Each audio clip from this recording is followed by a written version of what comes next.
Welcome to another episode of the $5 Million Milestone Podcast, where Tim and I dive deep into what it really takes to grow and scale a successful MSP business. I'm your host, Pierre. Today, we're joined by Roger Williams, the community manager at Kinsta and a true LinkedIn superstar when it comes to staying on top of everything happening in the WordPress world.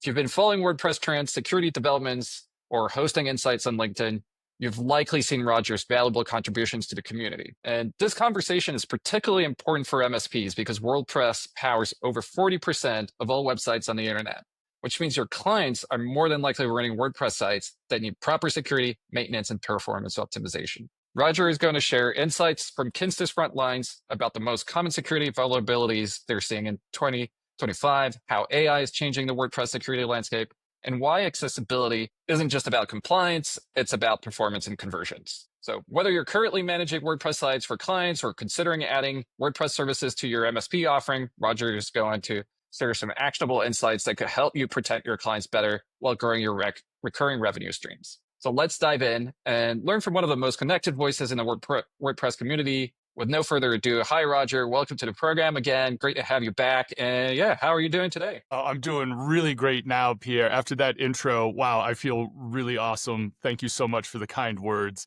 Tim, it's great to see you again as well. Yeah, for sure. Pierre's right. You're always at the top of my LinkedIn feed whenever I sign on. So yeah, you're Awesome. super active in there, and it's great to see your posts all over the place. Excellent. I'm excited to talk with you guys. Yeah, we've seen you connect with so many other marketing agencies, and we were one of them. We had you on a previous episode where we were also sharing insights for marketing agencies, but it's really been impressive to see you grow, attending all those conferences. So we're excited to bring you back on the show and see where things are. And with that, I just want to dive into our first question, and what are the most common security vulnerabilities Kinsta encounters and their clients' WordPress sites? And with so many new vulnerabilities, how does Kinsta keep up with all of those threats and trends? And what can MSPs learn from that? Yeah, no, it's a great question. There's a traditional kind of view of WordPress that it's insecure. And, the amazing thing about WordPress is that there's a lot of different components available to it. So you have WordPress core, which is the primary software that you download and you install. And that's pretty much, everything you need really to start posting. And that is very secure. That code is maintained by a very strong group of core committers and is reviewed a lot. Where you start seeing security vulnerabilities in WordPress is in the plugins and the themes. And this is because, the great thing about WordPress is anybody can create a plugin or a theme. And the terrible thing about WordPress is anybody can create a plugin or a theme. And so the code quality just varies widely. And what we're seeing and the industry as a whole is seeing is that plugins are the primary method of security vulnerabilities in WordPress. And so that's where people need to be paying attention a lot. So there's a few different ways to make sure you're protecting yourself. One is make sure you're using reputable plugins. So there's a lot of different ways to check on that. If the install base is over, let's say 10,000, 50,000 installs, probably a pretty good plugin, but you can still dig in deeper and see things like, are they maintaining a change log? Can you contact the developer? Some really basic things that a lot of people just overlook, because when you're in WordPress and you're looking at plugins, all these things just pop up and you just click and install it and you feel like, oh, that must be a legitimate plugin because it was in the repo. So you want to be a little bit careful about what you're installing. And then the second one is you want to make sure you're staying on top of security updates. And the thing about WordPress plugins is there's only one type of WordPress plugin. We don't distinguish between security or just feature updates. And so that means every update is a security update. You just have to assume that it's a security update. So you need to stay on top of updating those plugins and making sure that everything is secure. As far as how Kinsta stays on top of this, we actually have a full-time team in a malware department, malware and abuse department. And this is just all their job is just to watch the internet for the different posts that come out. There's a lot of different services and companies that provide information about security vulnerabilities. Plugin developers will provide information. And so our team is always staying up to date as to these different changes. We're updating our internally built scanner to check for these vulnerabilities. And then when there is a problem, our team is able to help our customers with any issues that they're encountering. And in most cases, just quickly clear out the malware and have everybody back and working nice and quickly and securely. So that was a pretty long answer to a simple question, but security is a serious issue. So I like to talk about it in detail. Yeah, no, that was very very good, Roger, and very similar to kind of what we're seeing as well. When you install WordPress, yeah, at first, maybe you're more involved and you have full control, but over time, as your WordPress site evolves or your team evolves, you have different people getting involved and asking, "Hey, can I install this plugin?" Or you can end up with different people adding different plugins, and sometimes you have third parties who come in who are helping you as an external consultant. And so this is when I think things kind of start going all over the place. And if no one is paying attention, it can quickly kind of get messy in there. Yeah, and just another quick thing to point out here is there's user roles in WordPress. And a lot of time what happens is, let's say you're the boss of the company and you're like, well, I need to be an administrator for the WordPress site. Well, the reality is you probably don't. Unless you know what you're doing and you're a developer, you really should not be an administrator on a WordPress website. You want to minimize how many users are administrators. And the reason for this is administrators can install plugins. And so if you've got everybody as an administrator, then now everybody is potentially a security hazard for your website. So the user roles in WordPress are set up on purpose for really distinguishing who's doing what on the website. Most people at the company probably just need to be an editor or even just an author, so they're only affecting their posts. But really, very few people should be administrators. And that's something that is commonly overlooked. And we see security vulnerabilities occur because of that as well. Yeah, and we've also seen a lot of security issues coming from small businesses and small business owners as well. We may think, oh, the hackers are going to be going after the big guys and the big enterprises where the big bucks are. But often going through the small business route essentially allows those guys to get back up the food chain, so to speak. And so, you're also vulnerable if you're a small business. And Tim, you're going to jump in as well. Yeah, I was just going to say all of this is really relevant to MSPs. I think we work with a lot of MSPs as their website provider, and a lot of them focus on cybersecurity overall, not just for websites, but for their local network and user permissions. All this kind of stuff are things that are very familiar to MSPs. And we've started to see more and more MSPs wanting to get into the website hosting space. I think that's sort of a natural place that their customers turn to their MSP is like, hey, you're the most technical person I know. Help me with my website. But not all MSPs grew up in that world and they're not necessarily focused on that. But maybe you could tell us a little bit about if an MSP is looking for a WordPress hosting provider or someone to partner with, what kind of features should they be considering with all the options out there? I mean, there's so many hosting options available, and how can they tell who's got great security practice, who's going to help them keep their clients' websites secure, and all that stuff that goes on behind the scenes? Yeah, that's a great question, Tim. And also to speak to your point about MSPs and their customers assuming that they can do the web hosting, it just makes sense, right? Hey, they're handling servers, web servers, it's all servers. And I think the big difference with web hosting versus the other servers that are handling your internal networks and stuff is that web servers are exposed to the internet, right? Like with most servers, you've got things locked down. There's very few access points. Whereas with a web server, you want everybody to come to your website. And so you have to leave things more open. And so I think there's specialization there that shouldn't be discounted. And especially for an MSP, unless they really want to go down this rabbit hole, finding a partner that specializes in this and has really focused on it, it just seems like a great move to me. And so just, to speak specifically for what you should be looking for in a web host, if you're working with business clients, I think stuff like SOC 2 and ISO 27001 certifications are just a baseline that you should have. So as soon as you go and look at their website, go to their trust page. So Kinsta, we have a trust.kinsta.com page. You can see all of our certifications. The reason that these are important, and most of the MSPs probably know what I'm talking about, but I'll repeat it anyway. With the SOC 2 certification, not only is that verifying that technically we're secure, it's also verifying that everybody that works at Kinsta is undergoing regular training to be secure. So like when I log into my computer, there's a whole host of things that I'm following where I'm being careful with PII data, various information that I have access to.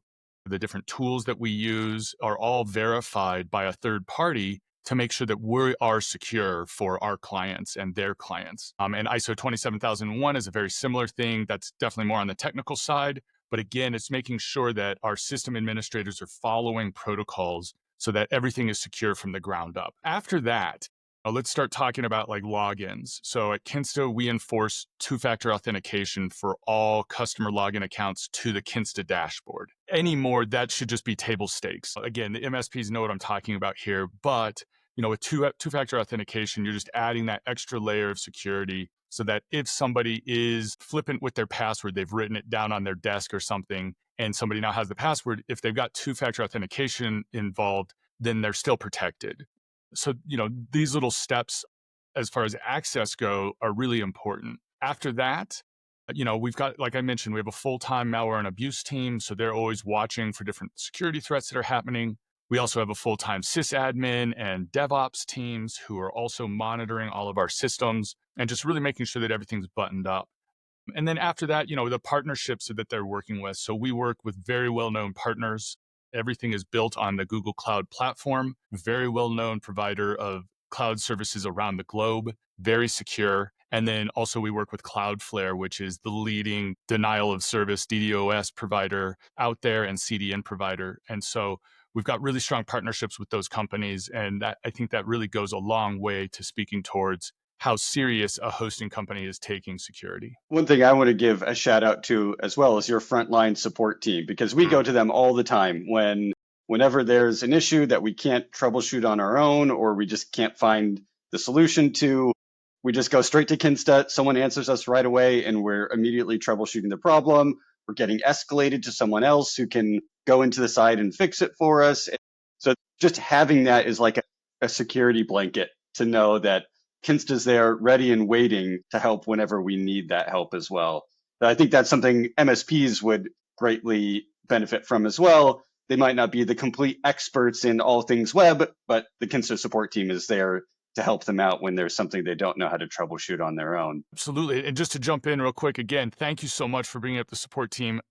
Feel terrible for having overlooked that a little bit. The support team is number one in my mind. And as MSPs know, the reason that they're an MSP, right, is because their customers want to be able to talk to somebody who knows what they're talking about. And that's the case with Kinsta support, right? Everybody is a support engineer who knows WordPress. They understand how managed hosting works. They understand Nginx, the web server that everything runs on, PHP, MySQL. And so when you have an error or an issue, you can come into support in under a 2-minute response time. You have a person that you're talking to. It's not an endless decision tree or an AI chatbot.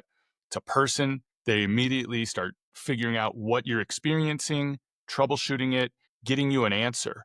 And one of the underlying philosophies of our support team is we never want to just say it's not our problem. Even if it's out of our scope of support, we really want to do our best to help pinpoint, hey, this is out of our scope. Like, our system's working.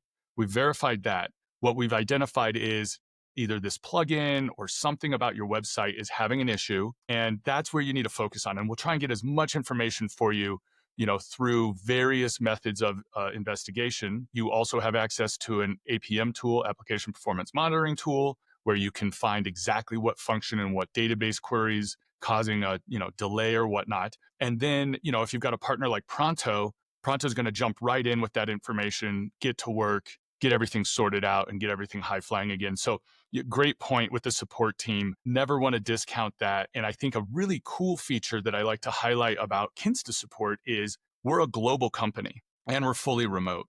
And so what that means is anytime you're talking to somebody at Kinsta, it's normal working hours for them. So let's say it's Saturday morning, 2 a.m., the CEO of the organization's calling you because the website's down or having an issue. When you contact Kinsta support, you're talking to somebody on the other side of the globe, but it's daytime. And what that means is they're happy to be talking to you. I don't discount the effect that graveyard shifts have on people, especially in a support situation. Mm-hmm. great point bringing up support. And yeah, it's a huge factor that you should be looking for, because as an MSP provider knows, technology is technology. It does have problems, and you want to have a human on the other side of the line that is talking to you and kind of helping you figure things out. Yeah, it makes me think in the early days of Pronto, before we were using Kinsta, we were using another hosting solution that will remain nameless. And I remember complete freakouts on our end where all sites were down, and it was just it's a disaster when that happens. And if you can't get someone on the phone or on chat immediately who's ready and willing to help, you just think this is the end of your business. And it's insanely stressful. But we've never had anything like that with Kinsta. It's always up and running, or if there's a site here or there that has a problem, like you said, the team is there ready to help. Or if it's something that's not a problem with Kinsta, I love that perspective of you're saying, no, we can't help with this, but here's the next place you can go to troubleshoot. It's not just a dead end, no, good luck. It's we're doing our best to help out and point you in the right direction so you can resolve this for your client. 100%. And just to jump onto, there's one other thing to be looking out for. If, when you're evaluating hosting providers, obviously I think you should go with Kinsta right out of the gate, but due diligence is always a smart thing to do. SLAs, help me out. Service level agreements. Service level agreement. Thank you. It's morning here still. At Kinsta, it's 99.9% is our default SLA. If you want additional SLA protection, we have a 99.99%. But these are things these are the things that you really want to be looking for is, okay, what's in the terms and conditions for SLA? And then what is the recourse so that if there is an issue, and at Kinsta, we credit you back. We work with you to make sure if there is an issue, we work with you to make things whole. But what I always like to remind people is we are not in the business of giving out refunds. Right. And so the SLA is something we really do stick to. Like, we're not just putting that number out there for marketing. It's a promise to our customers that we will be up and running for you. Because like you said, Tim, there's nothing more terrifying than a client's website being down, even for like a minute, because that means they're losing customers. And so we take that really seriously. We want the sites to be up. We want them to be fast. And obviously we want them to be secure. Yeah, 100%. Changing gears a little bit here, I'd like to move over to everybody's favorite topic recently, which is AI, and how that has impacted security, both in good ways of how Kinsta might be using AI to fight threats, but also in bad ways. It opens up new channels and ways for people to attack or inject malware or do all sorts of things that they want to try to do to websites. What's your take on how AI has impacted the WordPress security world? Yeah, it's a great question. Very timely question. It's all about AI. And we are definitely looking at AI for tools and ways to work with things, and from DevOps to systems to support. What I can tell you is that there is always a man or a woman in the middle at Kinsta. And what that means is we're not allowing AI to make decisions as far as how the infrastructure works, as far as how support questions are answered. There's always a person that is reviewing it and implementing it. And I think that is an absolutely critical way to be looking at AI in your business. Trust but verify, right? These are amazing tools. They can put out some really convincing answers. They can put out very convincing code, but they can also be very, very wrong. And so we have to be vigilant about reviewing these things. And so at Kinsta, we've got a very open attitude towards AI. We talk about it. We have Slack channels dedicated to talking about AI and how we might utilize it and things like that. But at the end of the day, we're very careful to always have a person there checking the work, testing the work, making sure that it's going to be secure and performant and all those things before we implement it. From the other side, from the red teams attacking us side of AI, it's been an interesting couple of years. One thing, I will say is that we're seeing more threats coming up quicker because people are able to use these tools to generate more and more threats. That said, we're not really seeing anything unique or novel out of this yet. It's a lot of copycat type work. So it's not really that much different from what we've seen before at this point, but I, anticipate that to change and get more sophisticated as we move forward.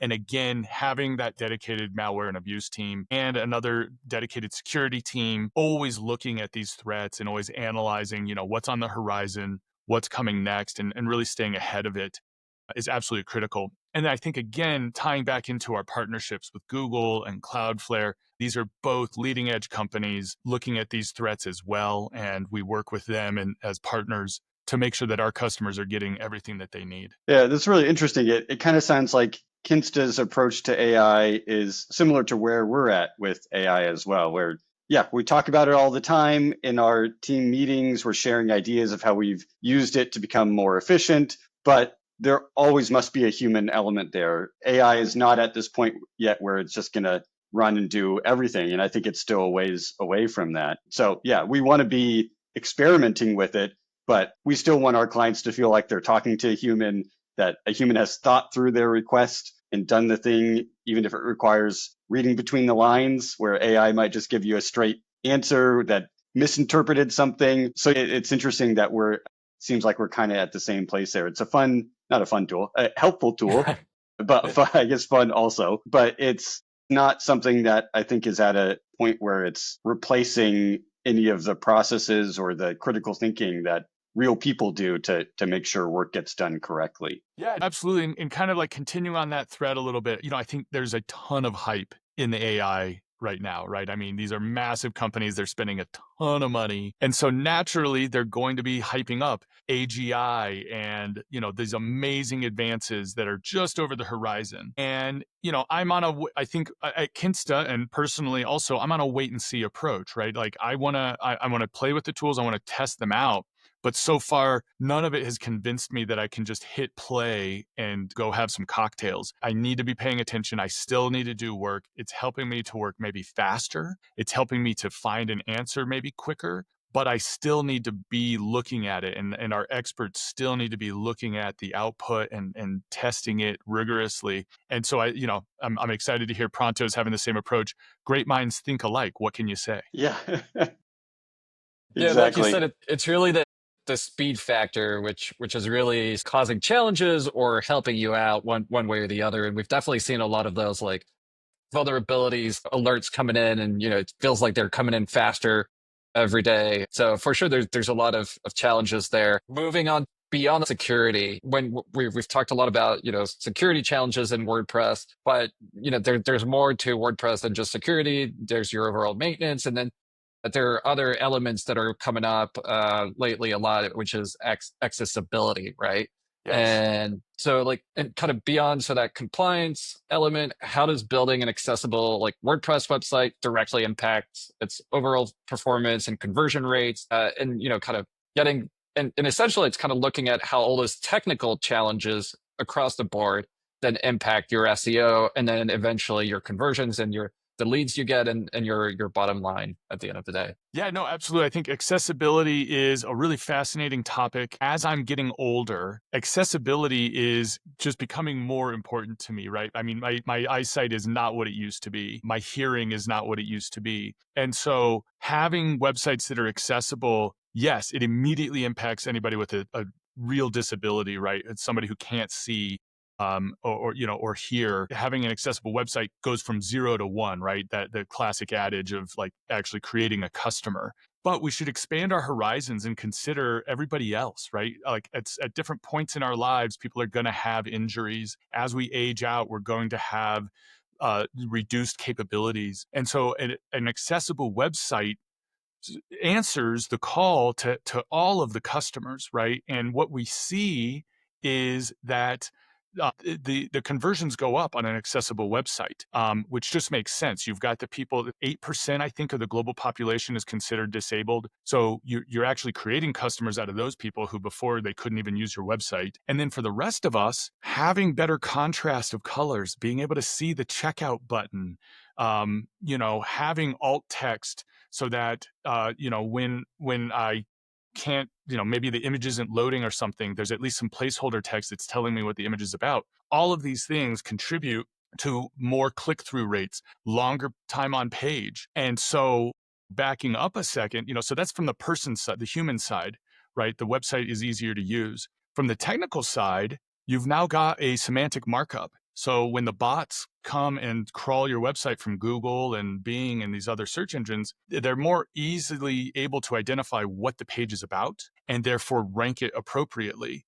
The knock-on effect, and something that was just brought up to me by an SEO expert recently, the knock-on effect is that now, yes, the search engine is ranking the site higher because it's marked up correctly. But we also know that Google tracks time on page, bounce rate, how deep into the pages you go.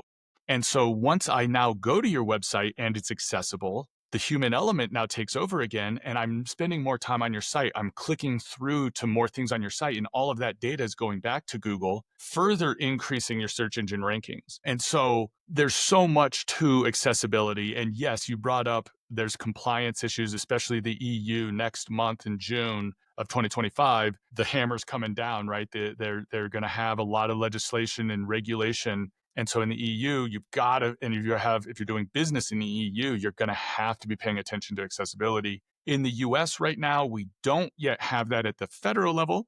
We're seeing a lot of states do a lot of work around accessibility, and inevitably it's going to be at the federal level. Maybe not in the next 4 years, but it's definitely coming, as it should, right? I think, we put in ramps to the grocery store decades ago, right? So that wheelchair people could access the grocery store. And what we see is that when those ramps are installed, normal people are using them. Mothers with baby carriages, people that just, maybe they've got a cane, a ramp is much easier. And so again, it's that knock-on effect of if we make it accessible to everybody, it helps all of us. And so yeah, accessibility I can talk about for days, but I'm a big proponent for it. And I think when you're trying to make the case to the business owners, executives, stakeholders, whoever, you should really be expanding well beyond the idea of compliance, right? The stick only takes you so far. It's the carrot that really gets you there. And what we see is when a site's accessible, it generates more revenue. Customers are happier to be there. When they see that it's accessible, there's studies that are showing that people recognize when a site is accessible and they're happier with that brand. So it's an immediate reflection on your branding. And again, yeah, I could go on for days about accessibility, but big proponent. No, those are some really good points that you're making, and not just focusing on that compliance aspect, but really how you're improving your site overall. And I think what's quite interesting about that topic as well is that it's a fairly technical one, but it really impacts as well, not just developers, but designers as well. And so it kind of speaks to the complexity of WordPress as a whole and how you need to have a wide set of expertise in order to really make your WordPress site perform to the max. And I think this is where having the right partners and having partners that specialize in WordPress like you guys is really helpful, because you guys are paying attention to those things that our developers or designers are going to care about, and then you can really make it work as a complete solution. And that's where I think we found it really awesome working with you guys and have seen a lot of success. Yeah. And just to kind of put a little more onto this point, right? So at Kinsta, we're hosting the website. We'll host however you want to do it. If you want to make it accessible, great. If you don't, great. Or not great, but we'll host it. But this is where partners like Pronto come in, right? You guys are coming in from the ground up with accessibility in mind. And from everything that we've seen, all the studies that have been done, the ad hoc conversations we've had with customers over the years, is that when you take accessibility into the design process from the very beginning, it means that you're going to have a better design at the end, but it also means you're going to save money, you're going to save time, because everything is baked in at the beginning of that process. We learned this over 10 years ago now, we're getting close to 20 years of a responsive web. Like, we learned this when mobile came out, is you've got to have a responsive website. Otherwise, I'm the back button I can't hit fast enough, right? And I think the next stage of this is accessibility, because responsive design is accessibility, right? So, and so I think we're going to see more focus on this moving forward. And I think having a solid partner like Pronto to help your customers kind of go through this design process and really understand from the basic level what it means to be accessible from the start is invaluable. Yeah, absolutely. Well, thanks so much for sharing all of this with us, Roger. If our listeners want to connect with you, what's the best way to reach you? Man, you guys hit it at the beginning of this. I love LinkedIn. Find me on there. I'm Roger Williams Media is the /. And like you said, I'm posting videos all the time. So you should see a video that I've posted recently. Reach out, say hi. I accept pretty much all the connection requests. And then, yeah, let's see what we can talk about. I'll be at a bunch of WordCamps, WordCamp EU, WordCamp US, some local WordCamps, WordCamp Canada. So, if you're at a WordCamp and you see me, grab me and say hi and let's talk. Awesome. Yeah, definitely check out Roger's LinkedIn. You won't regret it. And as always, if this episode helped you think differently about WordPress security and MSP service offerings, please subscribe to the $5 Million Milestone Podcast, leave us a review, and share this with another MSP owner who's navigating the complexities of WordPress management. Until next time, keep focusing on those strategic partnerships, stay ahead of security trends, and keep chasing that $5 million milestone.